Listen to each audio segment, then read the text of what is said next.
Okay, good morning, good afternoon, good evening, everybody. It's a pleasure to be here, and thank you, Sydney, for that introduction. Over the course of the next 35 minutes or so, what I would like to do is start with the first slide, which is my own problem. So let's get set up here. What I'd like to do is talk you through the phase that we're at as far as the ISO 9001 2015 revision is concerned, to maybe give you some insights as to what we know and what we don't know. Obviously, the first thing I have to do is give a disclaimer. What I'm going to talk to you about is my own views. I hope they represent the views of ISO, but they certainly shouldn't be taken as doing so. The other is to alert you to the fact that the revision of 9001 is not yet complete, so don't go running away making drastic changes to quality management systems or anything based on what I'm going to comment today. The other thing I'd just like to comment is that ISO does not require management system certification. Certification is one way of demonstrating conformity to a standard. There are many certification bodies around the world, among them DNV, and I'm very grateful to DNV for giving me this opportunity to speak to a number of interested parties. I believe we've got almost 1,000 people on the line from around the world. It's a great opportunity for me to be able to give you the information pretty much straight from the horse's mouth. But please keep in mind that this forms a part of a more all-embracing communications strategy that we have within SC2, the subcommittee, to reach out to the users of our standards around the world, to make sure that they understand what's going on, they know what we know, they know what we don't know, and together we can reach the publication a couple of years from now of a robust standard that will take us well into the 2020s, possibly even as far out as 2030, which is a little bit frightening for some of us.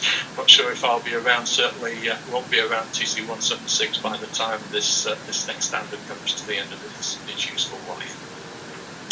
So as far as the outline is concerned, I'd like to give you a little bit of background, my own personal take on what is a quality management system and the concepts that we're trying to get across. I'll talk about the much commented Annex SL, the ISO directives for alignment and harmonization of quality management system standards. And we'll dig a little bit deeper into ISO 9001 2015, what you can expect. Talk about the transition arrangements for certification, and then hopefully have some time for some questions and answers. So let's start with a little bit of background.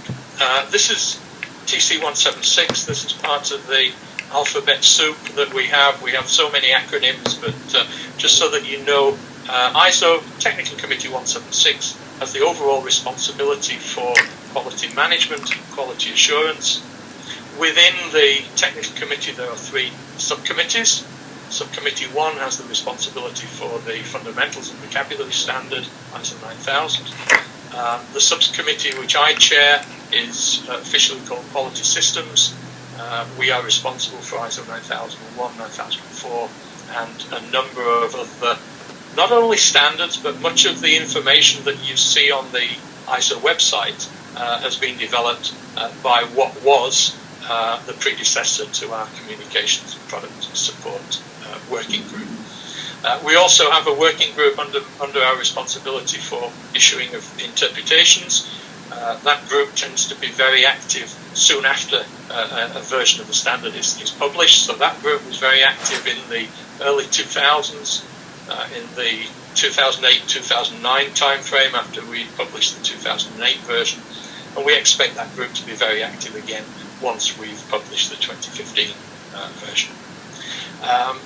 Working Group 24 is where all the heavy hitting is being done on the current revision to ISO 9001.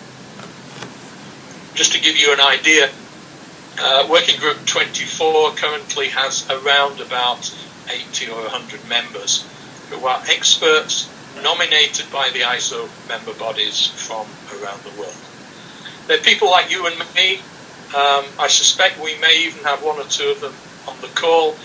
They're people from industry, people from certification bodies, people from government, some consultants, representing really a good cross-section of individuals with good sound background knowledge.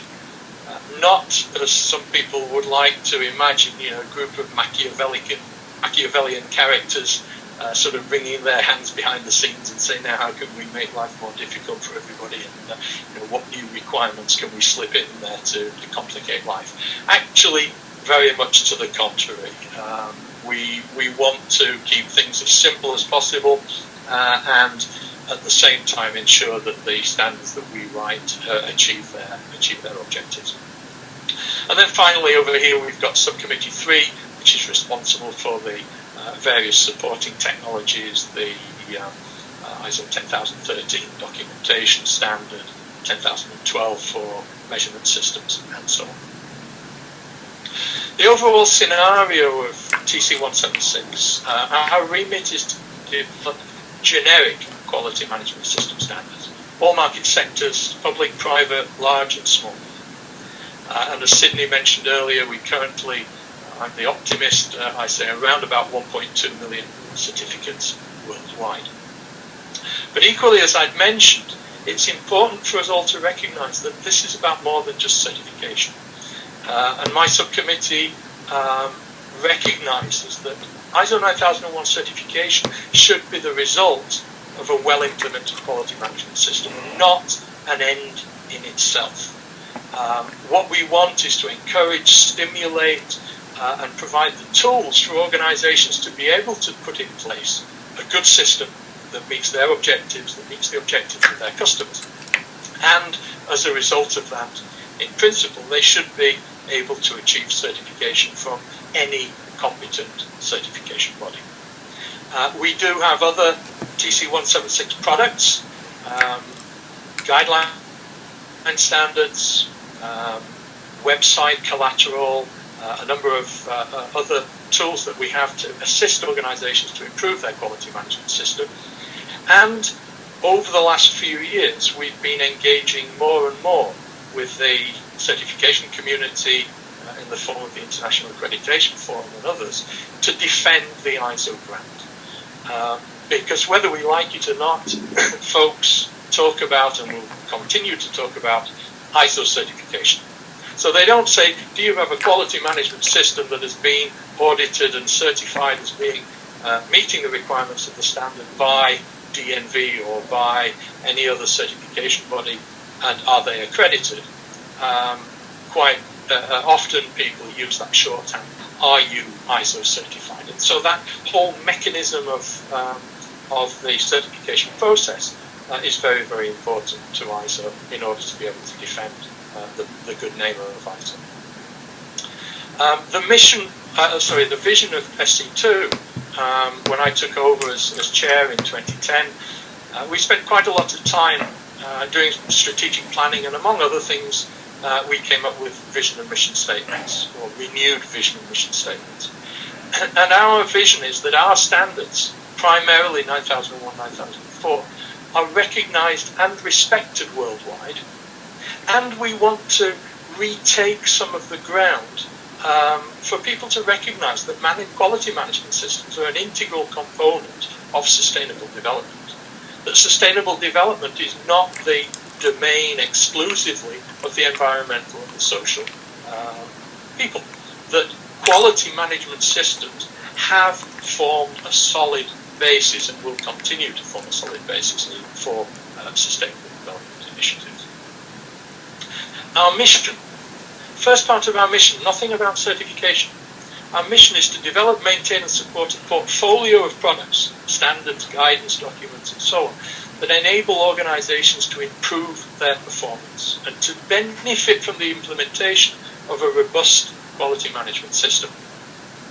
Of course, the ISO 9001 is the most important of all the standards that we produce. It's also ISO's best-selling standard of all time, and that standard aims to establish a generic requirements to provide the foundations to build confidence in goods and services delivered throughout the supply chain to organizations and to individuals in the form of consumers worldwide.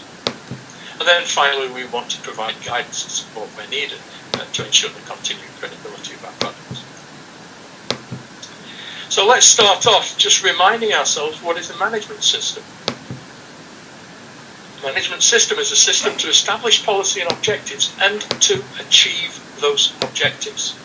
In other words, it should be results focused. And we'll see a little bit later on, one of the things that we've been working very closely with the IAF on over the last few years is to focus people's minds on the fact that a good quality management system has to be effective in providing confidence in the goods and services that the organisation is delivering. If it's not doing that, then something is wrong.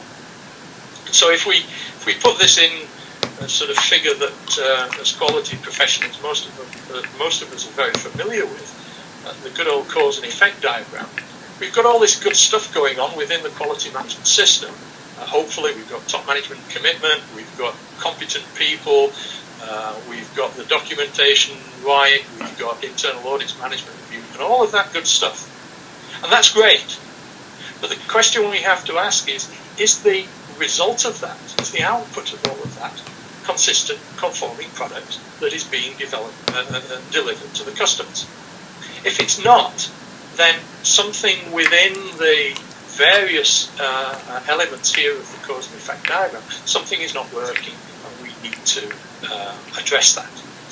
So a good quality management system is about more than just having the procedures in place and the manuals, the meeting the individual requirements of the standard. My understanding, and this is based on the 30-odd years that I've been involved in quality management, if we take it right down to the basics, 3 core concepts for